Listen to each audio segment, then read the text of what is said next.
So what we got today is I got my 2017 Chevy Silverado, and my neighbor right across the street over there, he has the same year, but his is a GMC, same engine.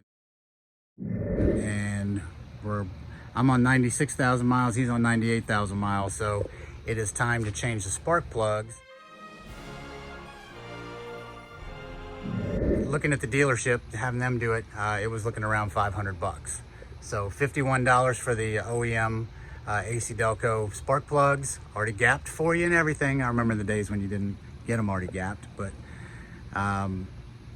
we are going to change our spark plugs ourselves. And the only reason why somebody should consider doing it with the dealer is the tricky part, which we're going to work you through. Don't give me any hell about how dusty my cabin, my engine compartment is, but the tricky part is, and let's see if you can see it, is back there, the number 8 spark plug. Not only is it behind the shield for the exhaust, but it goes in at an angle it goes in at an angle from like it's almost facing, pointing in from the passenger seat. So I'm left-handed. I'm going to tell you right now, if you think, oh, I can get in there, I'm left-handed, I thought the same thing. Not the case. What you got to do is, and it's just like everybody tells you, you got to take the wheel off, and then it is literally about it was about 15 of those little hex head screws like that, all around here, and you just pull the liner out, and it comes out super easy.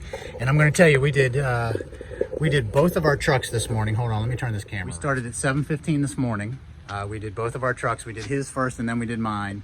And we were done in 2 hours and 15 minutes with both trucks. And that was doing one completely, taking it out and test driving it, and then doing the other one completely, taking it out and test driving it.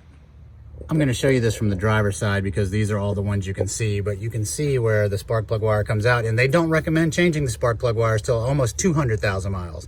So if I had an issue, I would have them tested to see what the resistance was on them, but I don't think I have an issue. I'm at 96,000 miles. So all you need is a pair of needle nose pliers to pull it from on the edge of the metal shield there. Just pull it straight back and it comes off.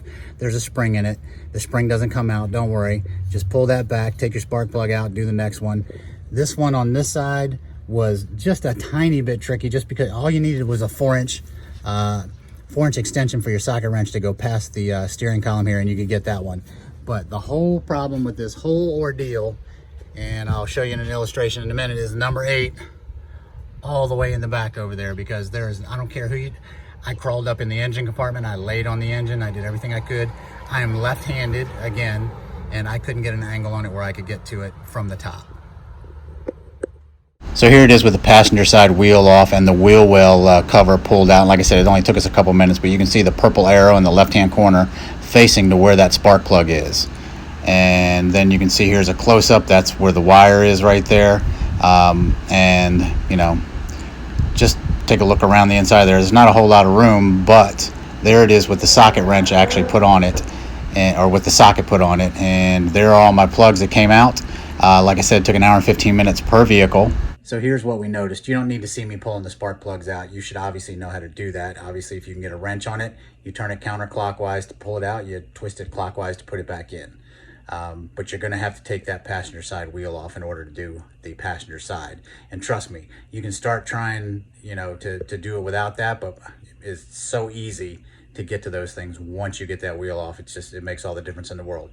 But what we did notice was with the GMC, all the plugs came out real easy. What we noticed with my Chevy was it took some knuckle busting in order to get those plugs broken free. So I don't know if the guy who put the plugs in on mine was on a Monday after Super Bowl and was hungover and having a bad day, but I hope this helped you in some way. If it did, if you give me a thumbs up, and have a good one.